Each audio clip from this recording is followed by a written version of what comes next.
Zn2 positive plus C, right. तो zinc यहाँ solid state में है and this copper 2 positive ions ये एक्वस स्टेट में है, यहाँ Zn2 पॉजिटिव एक्वस है और कॉपर सॉलिड स्टेट में है, ठीक है।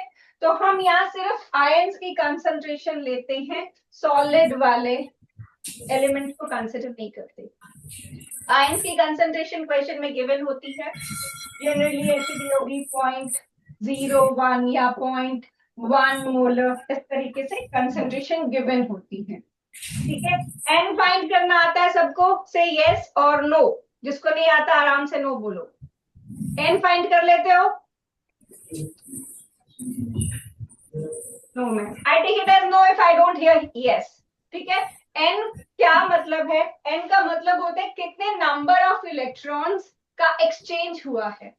मेटल आयन जो ज्यादा रिएक्टिव वाली मेटल आयन है, रिएक्शन में टोटल जितने इलेक्ट्रॉन्स दे सकती है उतना ही वो देगी और लेने वाले को उतना लेना पड़ता है। For example in the current situation zinc और कॉपर के बीच में इलेक्ट्रॉन एक्सचेंज हो रहा है, जिंक 2 इलेक्ट्रॉन लेगा, लूज करेगा।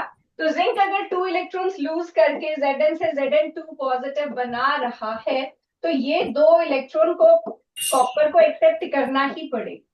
जितना total number of electrons metal या जो भी चीज ऑक्सीडाइज हो रही है वो दे रहा है, that is equal to n, total number. अभी यहाँ पर तो बैलेंसिंग की जरूरत नहीं पड़ी, जिंक 2 देगा कॉपर 2 लेगा, इसीलिए एन की वैल्यू 2 होती है। बट थिंग्स चेंज जब आपके पास रिएक्शन में बैलेंसिंग रिक्वायर्ड है। जैसे कि आपके पास सपोज करो एक एलिमेंट है aluminium, this gives you Al3 positive and 3 electrons are lost. Aluminium 3 electrons loose कर रहा है। अब इसका रिएक्शन चल रहा है निकल के साथ, और निकल क्या कर रहा है, 2 इलेक्ट्रॉन्स एक्सेप्ट करके Ni में चेंज होता है, ठीक है, डिपॉजिट हो जा रहे। अब एल्यूमिनियम दे रहा है 3 इलेक्ट्रॉन्स, निकल ले सकता है 2 इलेक्ट्रॉन्स, ऐसा नहीं होता है। देने वाला जितना देगा एक्सेप्ट करने वाले को उतने एक्सेप्ट करने ही पड़ेंगे।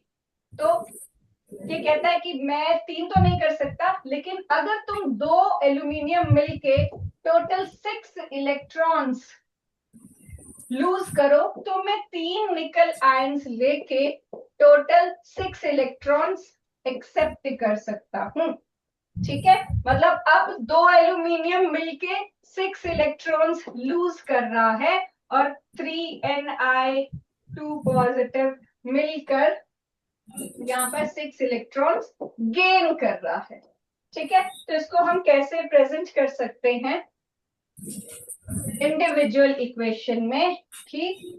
मेरे पास था Al gives Al3 positive plus 2 electrons, निकल 2 पॉजिटिव प्लस 2 इलेक्ट्रॉन्स गिव्स निकल, ठीक है। तो हमने इस नंबर को, सॉरी 3 इलेक्ट्रॉन्स, इस नंबर को इक्वल करने के लिए ये 3 इलेक्ट्रॉन्स और ये 2 इलेक्ट्रॉन्स, इस नंबर को इक्वल करने के लिए क्रॉस मल्टीप्लाई किया, एल्यूमिनियम वाली इक्वेशन को 2 से और निकल वाली इक्वेशन को 3 से, ताकि हमारे पास ये टोटल 6 इलेक्ट्रॉन्स इसमें भी आ जाए। ये अगर 6 देगा तो 6 ये एक्सेप्ट भी कर लेगा, क्रॉस मल्टीप्लाई करेंगे और इन दोनों की इक्वेशन बैलेंस्ड इक्वेशन बना देंगे। उसको 2 से मल्टीप्लाई करेंगे तो ये बन जाएगा Al gives 2Al3 positive plus 6 electron, और निकल वाले को 3 से मल्टीप्लाई करेंगे तो 3Ni2 positive plus 6 electrons gives ये और 3Ni, ये इलेक्ट्रॉन्स कैंसल आउट हो जाएंगे और हमारी इक्वेशन बनेगी 2Al plus 3Ni2 positive gives 2Al3 positive plus 3 निकल, ठीक है। तो मैंने जैसे बोला अगर n जितना कोई दे रहा है उतना ही ले रहा है तब तो बैलेंसिंग की जरूरत नहीं बनती, लेकिन अगर नंबर ऑफ इलेक्ट्रॉन जो एक एलिमेंट लूज कर रहा है वो डिफरेंट है, और जितना कोई ले सकता है वो डिफरेंट है, तो हम उसको क्रॉस मल्टीप्लाई कर देते हैं ताकि लेना और देना, लेन देन दोनों का बराबर हो। ठीक है, जितना एल्यूमिनियम लूज करे उतना निकल गेन कर सके। तो फॉर दैट बैलेंसिंग आप उसको क्रॉस मल्टीप्लाई करके कंबाइन करते हो, total number of exchange of electron same होता है और आप बैलेंस्ड इक्वेशन ऑब्टेन कर लेते। अब ये इक्वेशन ऑब्टेन करना इसलिए भी जरूरी है क्योंकि इससे आपकी ई सेल की इक्वेशन फिल होगी, उसमें चीजें चेंज होंगी। तो पहली चीज हमें इसमें चाहिए एन की वैल्यू। तो क्योंकि यहाँ पर नंबर ऑफ इलेक्ट्रॉन एक्सचेंज 6 है तो एन की वैल्यू 6 हो जाएगी। ठीक है, और दूसरा आपके पास जैसे यहाँ पर प्रोडक्ट अपॉन रिएक्टेंट्स आप लिखते हो, तो जो कॉफिशिएंट है इस बैलेंसिंग में वो यहाँ पर पार बन जाती है। ठीक है, जो भी कॉफिशिएंट होता है इन एलिमेंट्स का वो उधर पार बन जाएगी। And equation for this reaction will be E cell is equal to E not cell minus 0.0591 upon n. N यहाँ पर 6 है और उसके बाद लॉग प्रोडक्ट में ये और रिएक्टेंट में ये आयन है, ये दोनों सॉलिड हैं। एल्यूमिनियम और निकल सॉलिड है, हमें उसे इक्वेशन में नहीं लिखना होता, तो हम क्या लिखेंगे, प्रोडक्ट साइड में एल्यूमिनियम आयन, तो Al3 पॉजिटिव और उसका कॉफिशिएंट है 2। यहाँ देखो कॉफिशिएंट को पार बना दिया है, तो एल्यूमिनियम रेज टू पावर 2 हो जाएगा। और यहाँ पर है हमारे पास निकल 2 पॉजिटिव आयन और इसका कॉफिशिएंट है 3, तो यहाँ पर पावर इसकी 3 हो जाएगी।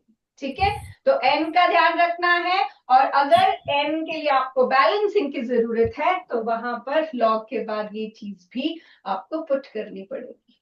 राइट, अच्छा, फिर इसके बाद आपको क्या पता होना चाहिए, E not cell. E not cell कैसे निकालते, E cathode minus E anode, E cathode minus E anode. ये जो फैक्टर है ये हमेशा पॉजिटिव होना चाहिए अगर आप सेल बनाना चाहते हो। इसका मतलब है कि वोल्टेज दे रहा है, अब सेल का तो काम ही हमें वोल्टेज देना है ना, तो अगर वो दे रहा है तभी हम सेल बनाएंगे। तो ई नॉट सेल जो है वो हमेशा पॉजिटिव होना चाहिए, तभी रिएक्शन होगा, तभी सेल बनाया जाएगा। अगर कई क्वेश्चन पूछा है कि बताओ ये सेल बनेगा कि नहीं, check out for the E not cell. E not cell अगर नेगेटिव है तो वो सेल नहीं बनेगा। ठीक है, एंड 0.0591 है एग्जैक्ट। अगर आपको कैलकुलेशंस डिफिकल्ट लगती हैं, जो कि वैसे आपको कर लेनी चाहिए पूरी, मैं इस फेवर में नहीं हूं कि आप ना करो, पर फिर भी आप इसको 0.06 लिख सकते हो to make your calculations bit easier. ठीक है, ताकि आपका थोड़ा फास्ट हो जाए, थोड़ा अप्रोक्सीमेट आंसर आएगा, पर एमसीक्यू में थोड़ा बहुत चल पड़ता है अगर आपकी ऑप्शंस में ठीक ठाक डिफरेंस है। ठीक है, और मान लो अगर इसका कंसंट्रेशन 0.01 है और इसका 0.1 है, व्हाटएवर, आपको अकॉर्डिंगली इसको सॉल्व करना है। यहाँ तक क्लियर है?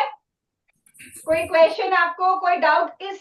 इस वाले पेज पे कोई चीज अगर नहीं आती है, नर्स्ट इक्वेशन बता रही है आपको, फिर मैं इसकी अगली कंडीशन पे मूव करूंगी। कुछ पूछना है यहाँ पे? डन। याद रखना है ई नॉट सेल पॉजिटिव होना चाहिए, याद रखना है एन की वैल्यू के लिए रिएक्शन बैलेंस्ड होना चाहिए, याद रखना बैलेंसिंग की है तो कंसेंट्रेशंस जो पार है वो कॉफिशिएंट्स बन जाते हैं। ठीक है, बैलेंस इक्वेशन जो कंसेंट्रेशन के पार होते हैं।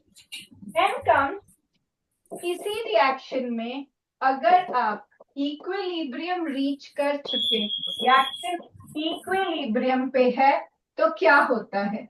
अभी तक आपका ये चल रहा था, P for products, R for reactants, right? अब ये कहता अगर रिएक्शन इक्विलिब्रियम पे है तो एट इक्विलिब्रियम ये जो ई सेल है ये 0 होता है।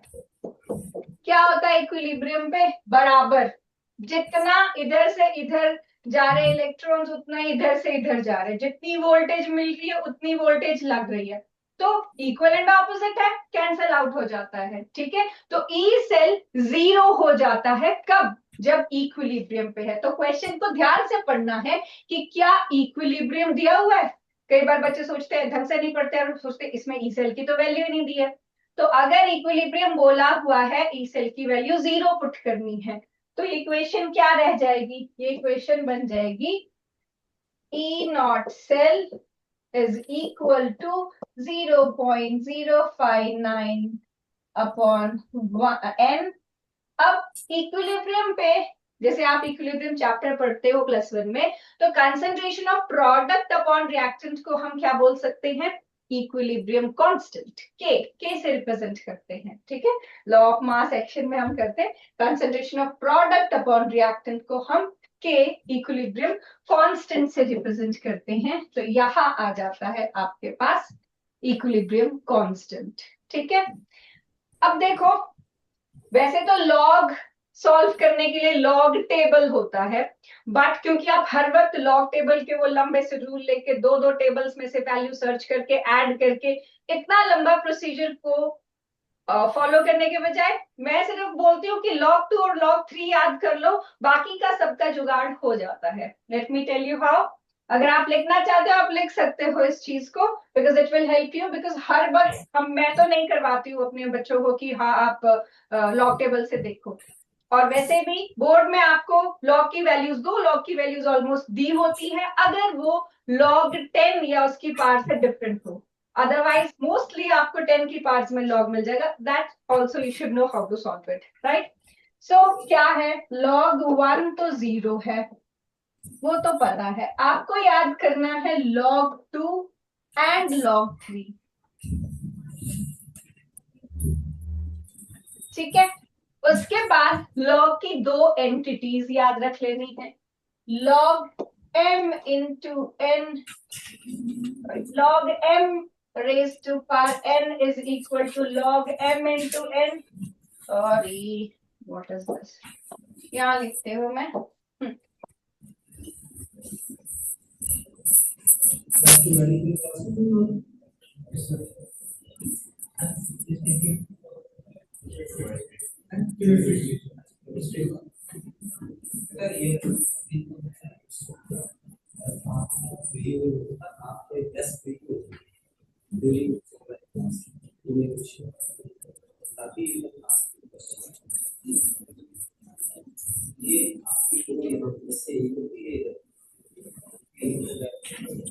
देखो, एक है log m into n is equal to log m plus log m। कोई मल्टीप्लीकेशन में अगर है नंबर, उसको आप स्प्लिट करके एडिशन में log m plus log m के फॉर्म में लिख सकते हो। और दूसरी एंटिटी आपको याद रखनी है, log m raised to power n is equal to n log m। ये पार जो है बेस में आ जाती है आगे, और n log m, ये दोनों चीजें आपने याद रखनी है, ठीक है।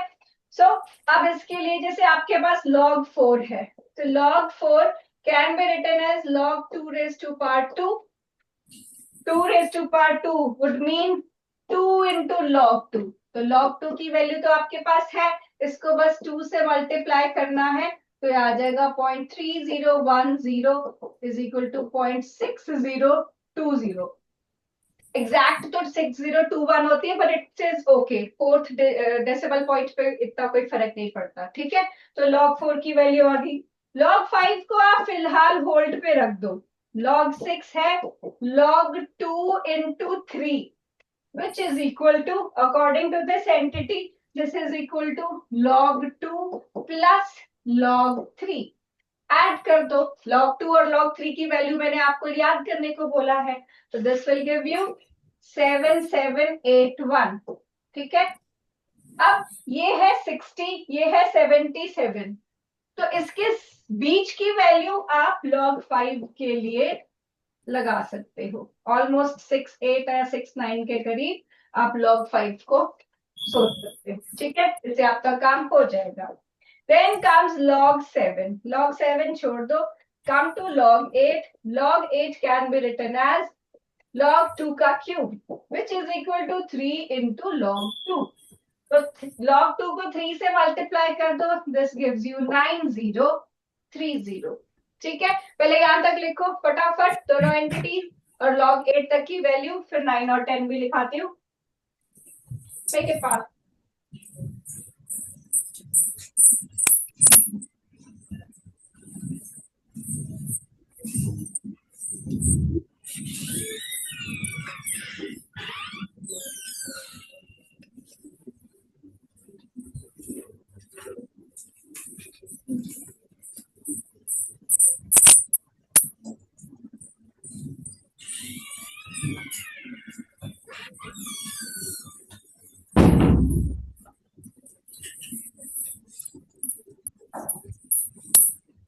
Done. Now look at this, log 9 आपको करना है। log 9 के लिए क्या करोगे, log 9 can be written as log 3 का square which is equal to 2 into log 3। ठीक है, इसको 2 से इस log 3 को 2 से मल्टीप्लाई कर दो, this will come out to be 0.95 के अराउंड, एंड log 10 इज 1। ठीक है, तो ये आपका log 1 to 10 हो गया, जिसको आप बिना log टेबल के कर सकते हो।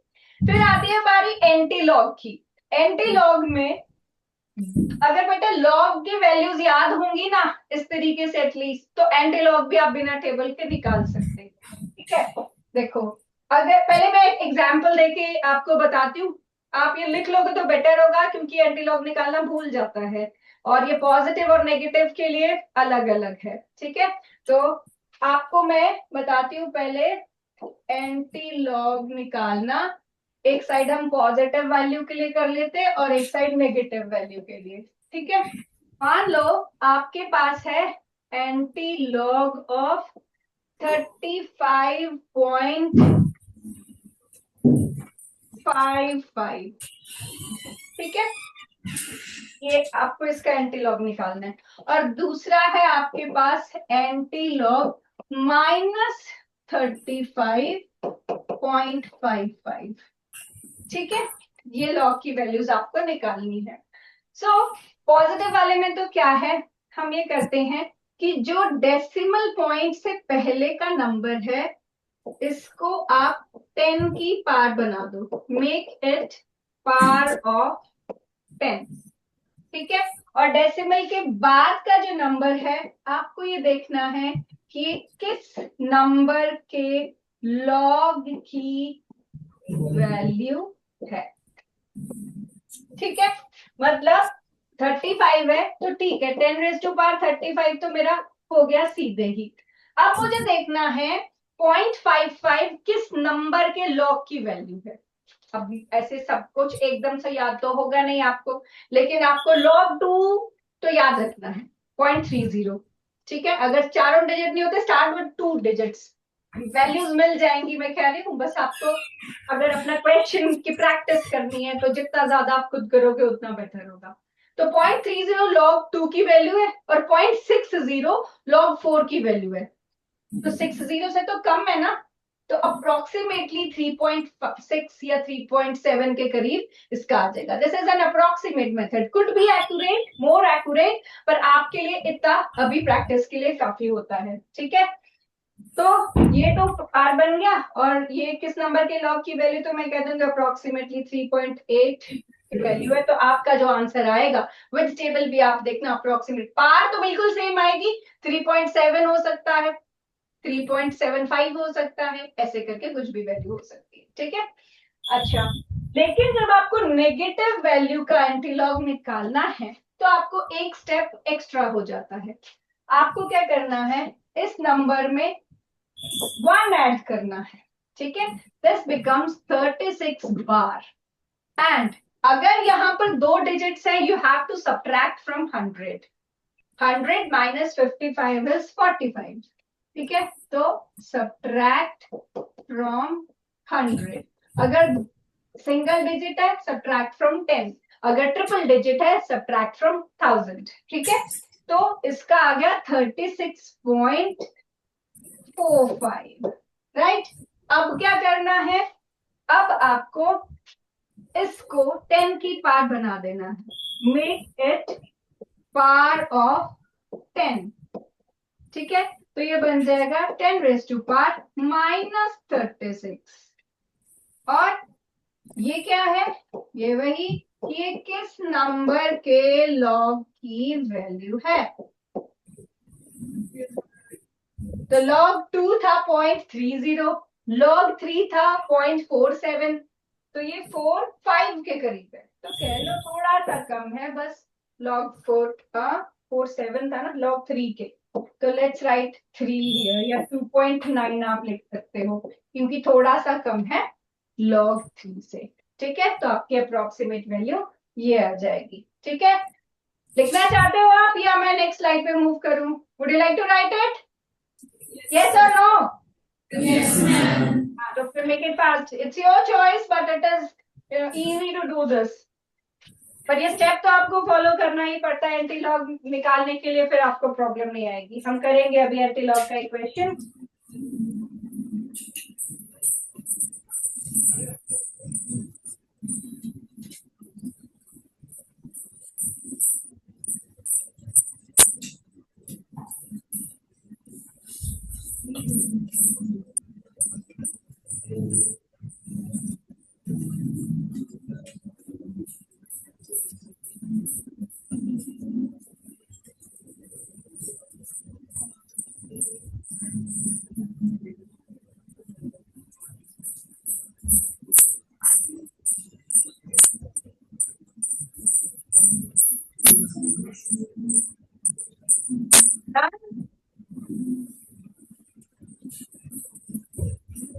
Are you still writing? Raise your hands who are still writing. Done, बच्चा? Yes. Okay, ठीक है। So I'm writing a question then. You need to solve it. Find out कौन सा इसमें फॉर्मूला यूज होगा और फिर log and log देखेंगे। This is for the reaction to Cu positive gives Cu plus Cu2 positive. The standard cell potential is P naught cell is 0.36 volt, and you have to find equilibrium constant. हाँ जी, बताओगे formula क्या use होगा?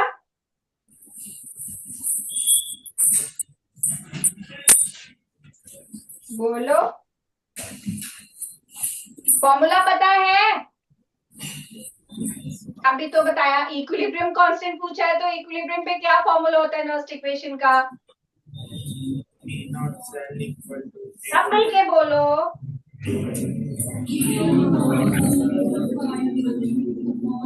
P naught cell is equal to what? This is equal to 0.059 upon n log Kc, right? P naught cell दिया है 0.36, ये है 0.059. What is n here? n की value क्या है? बोलो,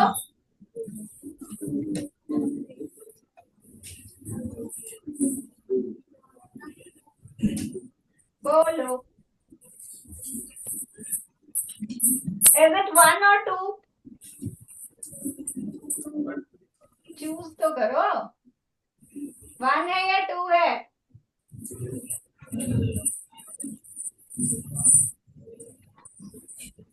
नहीं पता?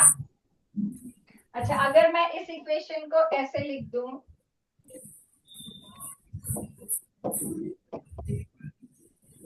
ऐसे लिख दूं, अब मैंने आपको एक लाइन बोली थी कि देने वाला जितना देता है लेने वाले को उतना ही लेना पड़ता है। ठीक है, तो आप पहले मुझे बताओ कौन दे रहा है इसमें इलेक्ट्रॉन? लूज कौन कर रहा है इलेक्ट्रॉन? क्या, कौन, किससे क्या बन रहा है जिसमें इलेक्ट्रॉन लूज हो रहा है?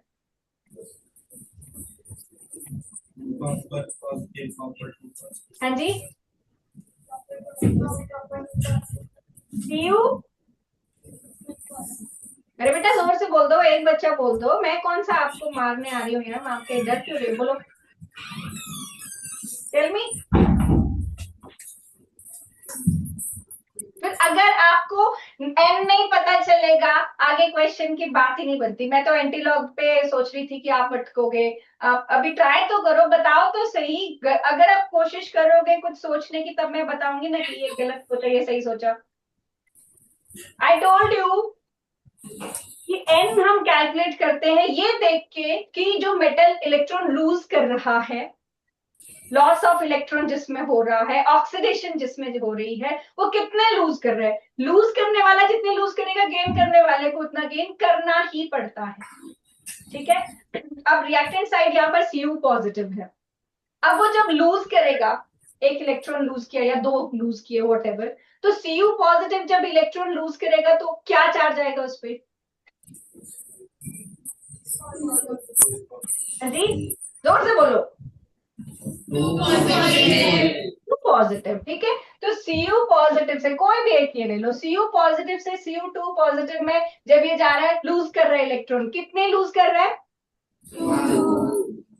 2 कैसे कर रहा है बेटा? एक पॉजिटिव उस पे ऑलरेडी है, एक ही एक्स्ट्रा पॉजिटिव आ रहा है ना। Cu से Cu2 पॉजिटिव अगर बनता तब वो 2 इलेक्ट्रॉन लूज करता। वो तो Cu पॉजिटिव से Cu2 पॉजिटिव, एक वो ऑलरेडी लूज कर चुका है, तो वो एक ही इलेक्ट्रॉन लूज कर रहा है। Cu तो है ही नहीं यहाँ पर रिएक्टेंट साइड, Cu पॉजिटिव है, उसको Cu पॉजिटिव से Cu2 पॉजिटिव बनाना है। ठीक है, तो इसमें जो n का नंबर होगा दैट विल बी 1। ठीक है, इसका n है 1, राइट। अब इसमें पुट करो 1 और इसमें log Kc। मुझे पहले ये वैल्यू सॉल्व करके बताओ, log Kc क्या आ रहा है जल्दी से। 0.36 अपॉन 0.0591, इसको सॉल्व करके बताओ आंसर क्या आ रहा है। इतनी मैथ्स तो कर सकते हो।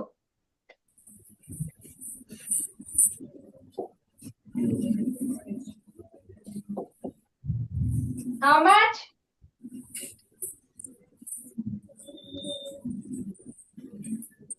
जल्दी करो। नॉन मेडिकल वाले तो जल्दी कर सकते हो, वो तो एकदम शांत बैठे हैं। नॉन मेडिकल वाले बताओ जरा, आंसर बताओ।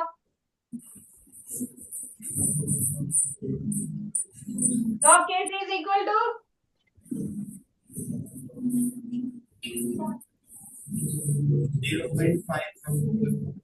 0 पॉइंट कितना? 6.1।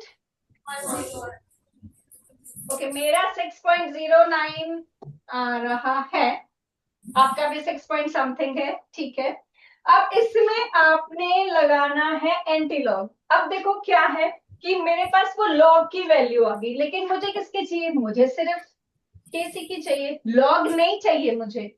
मुझे इस लॉग को कट करना है, तो मुझे एंटी लॉग लगाना पड़ेगा। एंटी लॉग लगाएंगे तो ये लॉग कट जाएगा और केसी रह जाएगा। तो दूसरी साइड भी, मतलब applying anti log both sides, ऐसा बोल सकते हो आप इसको। तो ये इधर वाले तो लॉग के साथ कट जाएगा एंटी लॉग, तो ये आ जाएगा आपके पास एंटी लॉग ऑफ 6.09 मुझे कैलकुलेट करना है। ठीक है, अभी मैंने आपको एंटीलॉग निकालना बताया। क्या बताया था मैंने? डेसिमल से पहले वाला नंबर क्या होगा? 10 की पावर बन जाएगा। ठीक है, तो this means 10 raise to power 6। आधी प्रॉब्लम तो आपकी यही सॉल्व हो जाती, क्योंकि मोस्टली जो एमसीक्यूज रहते हैं उसमें पार से ही डिफर करते हैं चीजें। पहले तो आप पार पे ही देखते हो कि अच्छा, दो ऑप्शन तो वैसे ही चली जाएंगी, मोस्टली 3 भी चली जाती है। ठीक है, पावर सही आनी चाहिए बस आपकी। अच्छा, अब ये बताओ 0.09 किस नंबर के लॉग की वैल्यू हो सकता है? 0.09 है वो। ठीक है, अब log 1 0 है, log 2 0.3 है, तो ये 0.3 से कम है लेकिन 0 से ज्यादा है, तो मतलब ये 1, log 1 से थोड़ी सी बड़ी वैल्यू है। ठीक है, log 1 तो 0 है, तो आप ये कह लो 1.1, 1.2 अप्रोक्सीमेट इतना तो ये आ जाएगा आपका 1 पॉइंट समथिंग इंटू 10⁻⁶। ऐसे लगाते हैं एंटी लॉग। समझ आया? यस और नो? नो भी बोल सकते हो अगर नहीं आया तो। एक और क्वेश्चन देती हूँ। अब आपको इसमें देखना है, अच्छा पहले मुझे ये बताओ, फैराडेज लॉ का कॉन्सेप्ट पता है? फैराडेज लॉज आते हैं दोनों, क्वेश्चन किए उसके सॉल्व, यस और नो? इतने बड़े तो वर्ड्स भी नहीं है, बता सकते हो आप किए फैराडेज लॉ के क्वेश्चंस किए? फैराडेज लॉज आते हैं? I take it as no when I'm not able to hear your answer, so I take it as no. Wait then.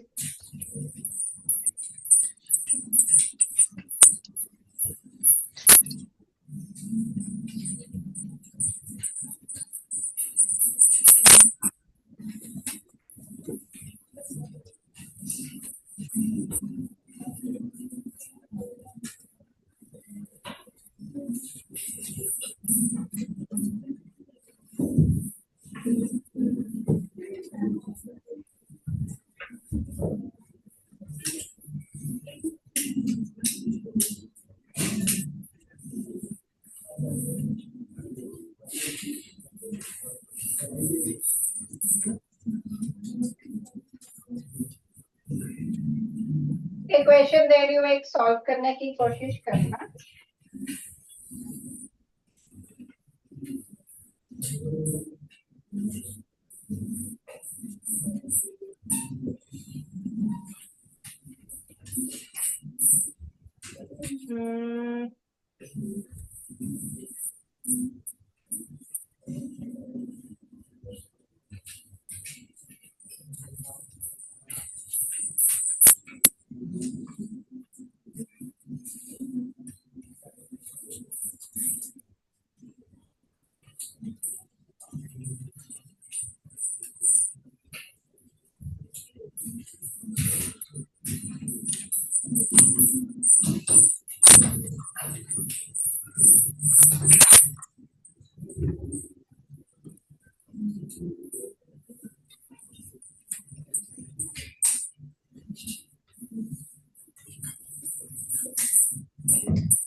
इसको फटाफट सॉल्व करो इसको,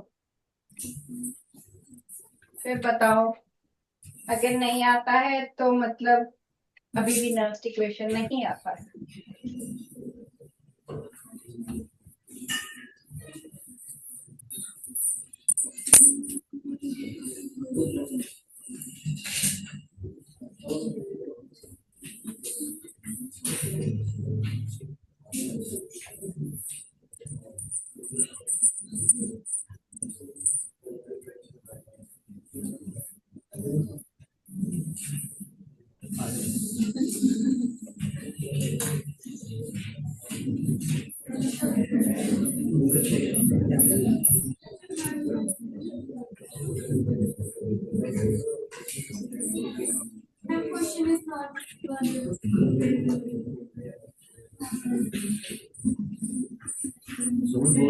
बेटा क्वेश्चन करने को बोला, सब ऐसे बैठे हैं कि बस मैम ही करेगी अभी।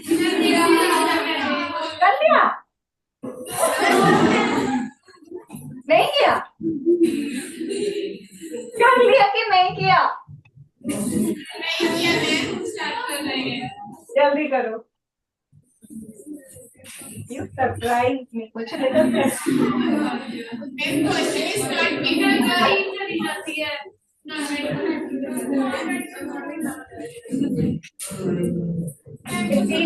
नॉन मेडिकल वाले आज ब्रेकफास्ट नहीं करके आए हैं.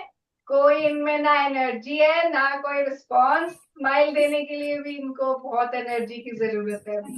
क्वेश्चन करना तो पता नहीं.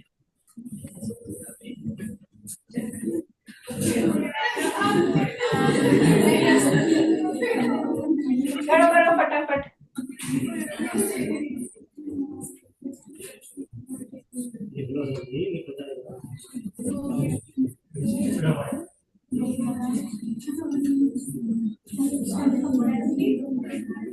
मैं आपको ऑप्शंस दे देती हूँ. आप मुझे सही ऑप्शन बता देना. आपका आंसर क्या आ रहा है.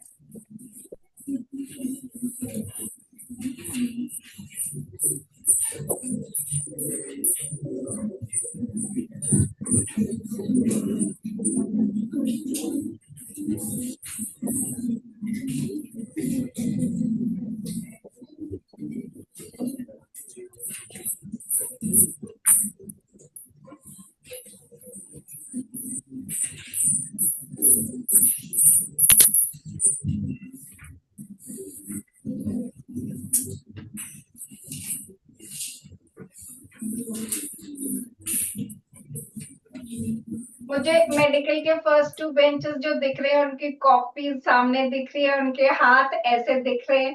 तो मुझे लग रहा है कोई भी कुछ नहीं कर रहा. कम से कम एक्टिंग कर लो थोड़ी सी क्वेश्चन करने की. हाँ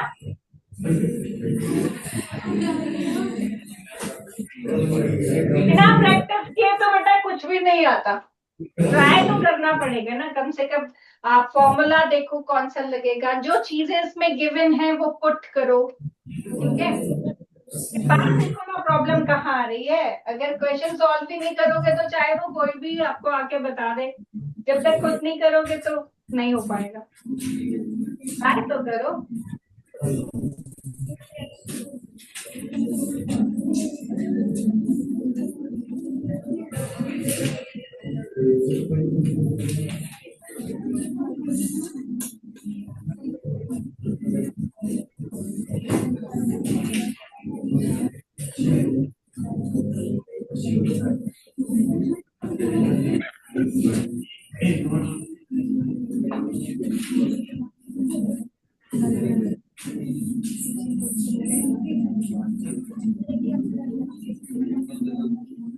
आया किसी का आंसर? ओ मैम.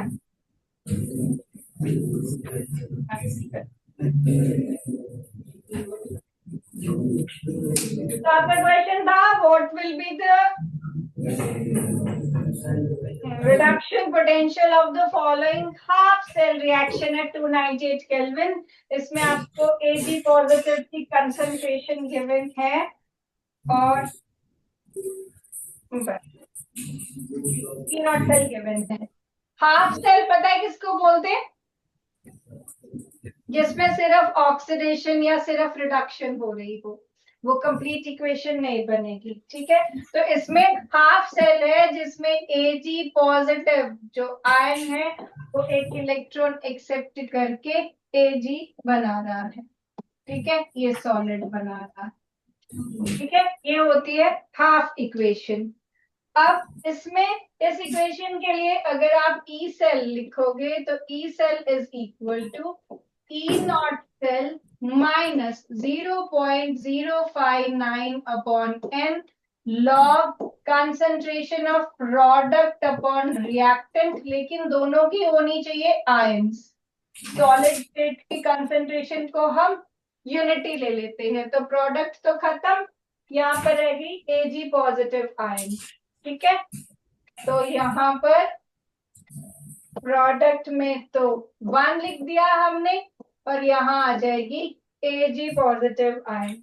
क्योंकि ये हाफ इक्वेशन ऐसे बनी है Ag पॉजिटिव से Ag. तो Ag पॉजिटिव ने एक इलेक्ट्रॉन दिया है इसीलिए n की वैल्यू जो है वो हो जाएगी 1. ठीक है.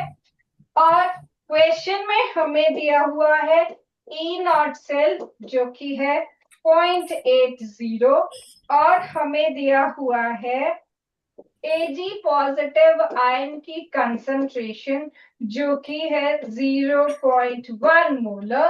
तो मैं यहाँ E0 सेल की जगह अगर लिख दूं 0.80 और यहाँ Ag पॉजिटिव आयन कंसंट्रेशन लिख दूं 0.1 मोलर,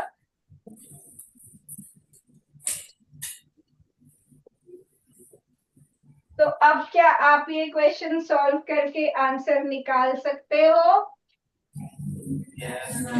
ये लॉग इस तरीके से सॉल्व करना आता है कि लॉग कैसे निकालेंगे 1/0.1 का? ठीक है, इसको सिंपल आप क्या लिख सकते हो, डेसिमल हटाओगे तो एक जीरो ऊपर लग जाएगा, तो ये log 10 बन जाएगा। log 10 की वैल्यू 1 होती है। ठीक है, वैसे जितना मर्जी जो भी हो 0.01 या 0.001, अब इसके पास आपको डेसिमल प्लेसेस हटाने होते हैं। जैसे इसको हटाओगे तो ऊपर 1000 आ जाएगा, इसको हटाओगे तो नीचे 100 आ जाएगा, फिर 10 रह जाएगा। तो जो मैं आपको बोल रही हूँ कि आपको ज्यादातर क्वेश्चंस ऐसे दिए जाते हैं जहां पर आपको लॉग के बाद वाली वैल्यू 10 की पावर में आ जाए। ठीक है, अभी तो 10 ही आ रहा था, मान लो 10 की पावर में आ जाए, 10⁻³ आ जाए, 10⁻⁴ आ जाए, तो आपको क्या करना होता है, ये रूल लगाना है, log m⁻n is equal to n log m। तो ये क्या बन जाएगा, 3 into log 10। log 10 की वैल्यू 1 तो आंसर 3 आ जाएगा। ठीक है, ऐसे आप निकाल सकते हो। चलो अब निकालो, अब तो मैंने बता दिया आंसर, तो जो पीछे था उसमें से इसको सॉल्व करके पीछे वाली ऑप्शंस दिखाती हूँ, अब तो करो। 0.741 क्या आ रहा है आपका, सॉरी 0.7741 741 कैसे, log 10 0.80 माइनस 0. हाँ, ये तो 0.059 आ रहा है ना, इसमें नहीं मैच कर रहा है।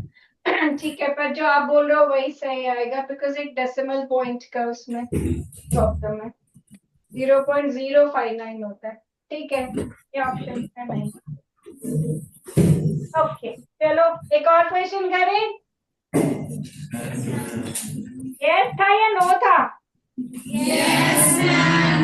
ओके, यूज किया है मैंने क्वेश्चन, देखो this is E0 cell for the reaction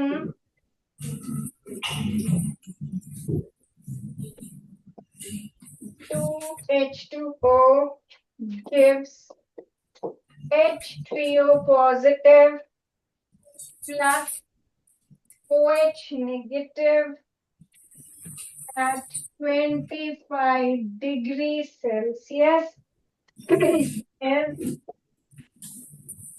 minus 0.8277 volt.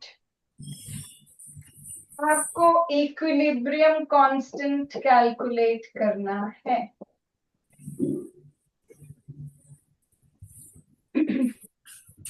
इसमें भी एंटी लॉग लगेगा।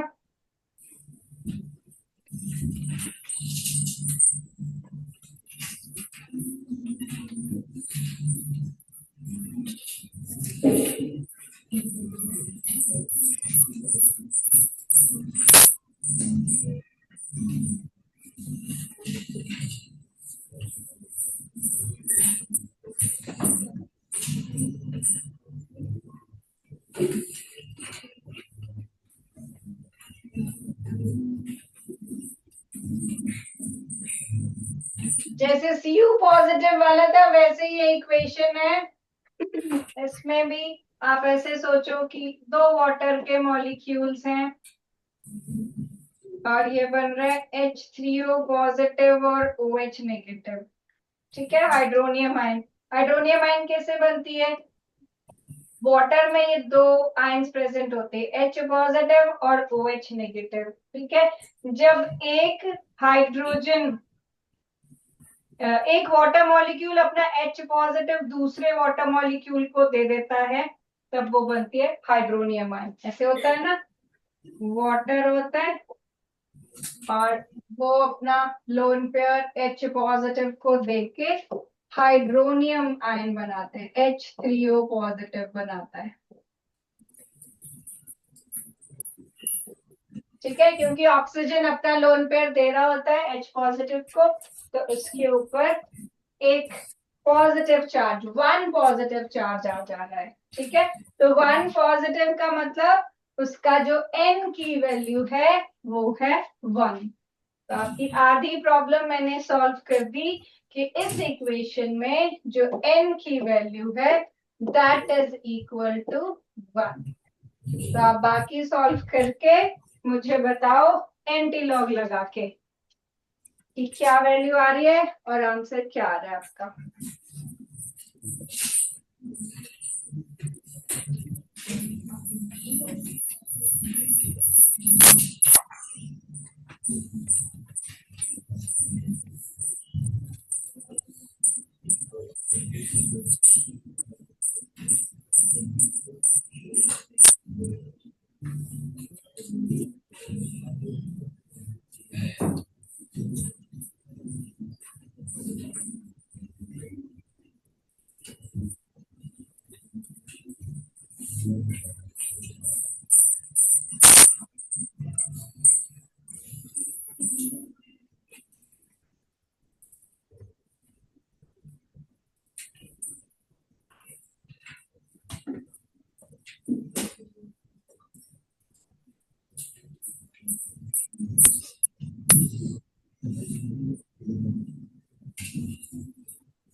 कितना आ रहा है बेटे आंसर? लॉग के कितना आ रहा है आपका?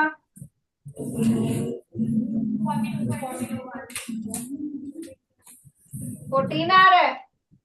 टी नॉट सेल आपका इसमें इसने, एक मिनट मुझे बेटा क्वेश्चन देखने दो। हाँ जी, ई नॉट सेल आपका इसने नेगेटिव में दे रखा है, तो आपका आंसर नेगेटिव में आएगा। ठीक है, अब बताओ कितना आ रहा है? -14 आएगा। ठीक है, अब इसमें ये this is log Kc, so what will be your Kc? Kc कितना होगा? 10 to the power -14। ठीक है, Kc आपका, क्योंकि इसमें कोई डेसिमल नहीं है तो हम इसको ज्यूम करेंगे जैसे ये 14.0 है, तो डेसिमल के पहले वाला जो नंबर होता है वो 10 की पावर बन जाती है, तो this will be equal to 10 raised to power -14।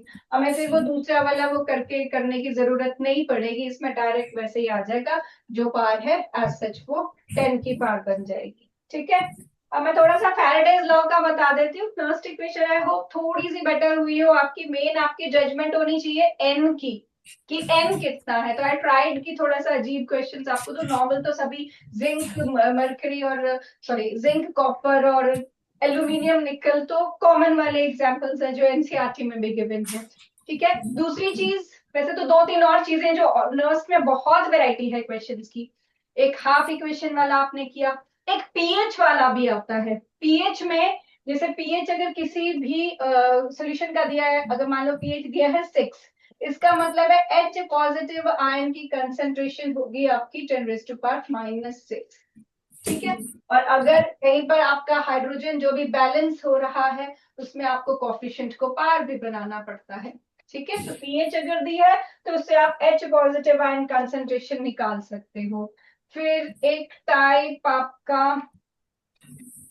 और क्या होता है इसमें, नर्स्ट इक्वेशन में हमने कर लिया। हाँ जी, अगर ऐसा जरूरी नहीं है कि रिएक्टेंट और प्रोडक्ट वाली साइड सिर्फ एक एक आयन होगी, कुछ आपकी K2Cr2O7 वाले कुछ रिएक्शंस होंगे जिसमें आपको मान लो प्रोडक्ट वाली साइड ये Cr3 पॉजिटिव भी है और H पॉजिटिव भी है, और यहाँ पर आपके पास वॉट एवर कोई Cr2O7 2 नेगेटिव आयन भी है, और जो भी सॉलिड वाली चीजें वो अलग है। तो आपको यहाँ पर लॉग के बाद दोनों आयन लिखनी है। ठीक है। इसमें बैलेंसिंग जो है वो पार बना देनी है। ठीक है। मान लो यहाँ पर ये है तो दोनों आयंस लिखनी है, ऐसा नहीं है कि एक एक ही आयन होती है। ठीक है। और रिएक्टेंट वाली साइड ये Cr2O7 2 नेगेटिव, इस तरीके से। तो ये भी एक टाइप ऑफ क्वेश्चन होता है जिसमें ये डिफर होगा। बाकी नंबर ऑफ इलेक्ट्रॉन एक्सचेंज, आप जब डी एंड एफ वाला चैप्टर पढ़ लोगे, D and F block elements वाला, तो उसमें आपको KMnO4 और K2Cr2O7 की इक्वेशंस दी होती हैं। तो वहां नंबर ऑफ इलेक्ट्रॉन एक्सचेंज का भी बताया होता है कि KMnO4 वाला सोल्यूशन हमेशा 5 इलेक्ट्रॉन्स एक्सेप्ट करके अपना एसिडिक मीडियम में 5 इलेक्ट्रॉन एक्सचेंज करता है, और K2Cr2O7 वाला 6 इलेक्ट्रॉन एक्सचेंज करता है। तो वहां से n आपको वहां से भी मिलता है। जो नया ट्रेंड है सीबीएसई का, फास्ट ईयर में अगर आप देखो, द लिंक द चैप्टर्स।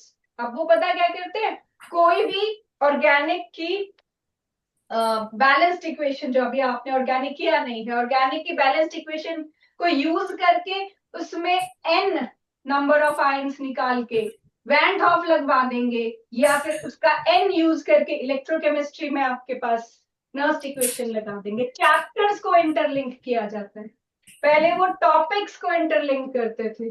ठीक है। जैसे एक टॉपिक से एन निकाल के, ये तो कॉमन है कि नर्स्ट इक्वेशन और डेल्टा जी आपस में लिंक करा लेते हैं कि पहले एन निकाला उसको डेल्टा जी में डाला, या दो डेल्टा जी के फॉर्मूलाज आपस में लिंक करवा देते हैं कि अच्छा delta G is equal to -NF E0 cell. अब इसमें क्या है, E0 सेल वैल्यूज दी होती है क्वेश्चन में, फैराडे 96500 है, इक्वेशन दी है तो n निकाल सकते हो, इससे आप डेल्टा जी निकाल सकते हो। इसी डेल्टा जी को दूसरी इक्वेशन में पुट करके आपको इक्विलिब्रियम कांस्टेंट पूछा जा सकता है, कैसी पूछा जा सकता है।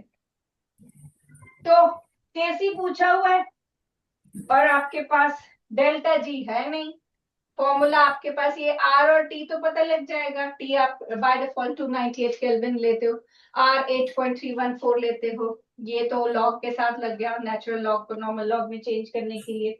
ठीक है। तो ये डेल्टा जी निकालने के लिए E0 सेल को यूज करना पड़ेगा, NF से मल्टीप्लाई करके नेगेटिव साइड लगा के। ठीक है। कोई भी रिएक्शन फीजिबल तब होगा, पॉसिबल तब होगा जब उसका E0 सेल हो पॉजिटिव और उसका डेल्टा जी हो नेगेटिव। ठीक है। तो ऐसे फॉर्मूलाज को आपस में इंटरलिंक करते हैं, और बोर्ड्स में आपको मिलेगा जहां चैप्टर्स आपस में इंटरलिंक हो जाएंगे। तो ऐसा नहीं होता कि अब तो नंबर ऑफ चैप्टर्स इतने कम हो गए, पहले 16 चैप्टर थे +2 में, अभी 10 रह गए आपके पास। ठीक है। तो हर चैप्टर को बहुत डीपली करना है, कोई चैप्टर छोड़ने का नहीं सोचना है। ठीक है। Then comes Faraday's law. I was telling you, थोड़ा सा टाइम बचा है, मैं बस बता देती हूँ कॉन्सेप्ट, बड़े ध्यान से सुनना, इजी है वो, पर बच्चे से क्वेश्चंस ही नहीं ट्राई करते हैं। जो बैक एक्सरसाइज में एनसीईआरटी के 4-5 क्वेश्चंस है वही करोगे, आपको वही मिलेगा बोर्ड्स में, सेम क्वेश्चंस, डिट्टो क्वेश्चंस मिलते हैं। कॉन्सेप्ट समझो बस। कॉन्सेप्ट में वो सीधे बोलता है कि आप जितनी इलेक्ट्रिसिटी पास करते हो, कोई भी एलिमेंट उसके अकॉर्डिंग उतने मोल ऑफ इलेक्ट्रॉन डिपॉजिट करा लेगा। जैसे कि आपके पास है अगर Ag 1 positive, Cu 2 positive, aluminium 3 positive. सबकी वैलेंसी डिफरेंट है, सबका इक्विवेलेंट वेट डिफरेंट होगा। What is equivalent weight? Molecular weight upon valency. ठीक है, इसको न्यूट्रल होने के लिए एक ही इलेक्ट्रॉन चाहिए, 1 mole of electron in true words. हम एक इलेक्ट्रॉन बोल देते अपनी देसी लैंग्वेज में, but it is actually 1 mole of electron. Mole 6.022 10⁻23। ठीक है, तो इसको अगर 1 मोल ऑफ इलेक्ट्रॉन दोगे तो ये पूरा का पूरा डिपॉजिट हो जाएगा। कितना? 108 ग्राम्स। क्या है वो? उसका मॉलिक्यूलर वेट। 1 मोल डिपॉजिट कराने के लिए कितना करंट चाहिए? उसको चार्ज चाहिए 1 फैराडे, 96500 कूलम्स। ठीक है, इसको 2 मोल दोगे 2 फैराडे पास करके, तब जाके ये 63.5 ग्राम्स डिपॉजिट होगा। और इसको 3 मोल इलेक्ट्रॉन्स चाहिए, 3 फैराडे देने पड़ेंगे, तब जाके ये 27 ग्राम्स एल्यूमिनियम डिपॉजिट कराएगा। ठीक है, तो फर्स्ट लॉ फैराडे का यही बोलता है कि कितना डिपॉजिट होगा वो डिपेंड करता है तुमने कितना चार्ज पास किया है।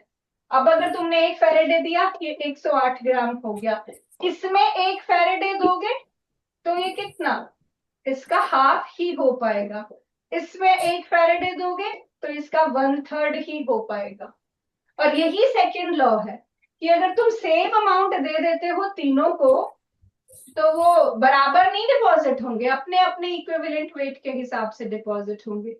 तो क्वेश्चंस में what you have to see, you just need to see उनकी वैलेंसी क्या है, उनपे कितना चार्ज है, कितने चार्ज को कितने फैराडे चाहिए और कितना वो डिपॉजिट होगा। दैट इज, चार्ज पता है तो जितना उनको इलेक्ट्रॉन डिपॉजिट कराना है न्यूट्रल होने के लिए उतने फैराडे पास करने, उसके मॉलिक्यूलर वेट के अकॉर्डिंग डिपॉजिट हो जाएगा। 2 पॉजिटिव वाले को 2 फैराडे दो, पूरा डिपॉजिट हो जाएगा। 3 पॉजिटिव वाले को 3 फैराडे दो, पूरा डिपॉजिट हो जाएगा। व्हाट इफ आप कम दे रहे हो? तो कम दोगे तो फिर वो अपने अकॉर्डिंग की, 1 मोल के लिए 1 फैराडे चाहिए, इसको 1 ही चाहिए था, पूरा हो गया। इसको 2 फैराडे थी, तुमने 1 ही दिया, आधा दिया उसको जितना चाहिए था, तो वो आधा डिपॉजिट होगा। ठीक है, और इसको 3 फैराडे चाहिए थे, तुमने 1/3 दिया तो वो 1/3 डिपॉजिट होगा। This is Faraday's first law, this is Faraday's second law. और आपके सारे क्वेश्चंस इसी से सॉल्व हो जाते हैं, जस्ट यूनिटरी। कोई जरूरत नहीं है वो पूरा ZIT वाला फॉर्मूला, Q = IT से ही हो जाता है, जो आपने छोटी क्लास में भी पढ़ा था। ठीक है, समझ आया? यस बोल सकते हो। समझ आया? नो भी बोल सकते हो। किसको समझ नहीं आया? नो भी बोल सकते हो। बोलो नहीं समझ आया, रिपीट फास्ट, जल्दी बोलो। फिर से बताओ, फिर से बताओ। Okay, see you next class. Bye, thank you.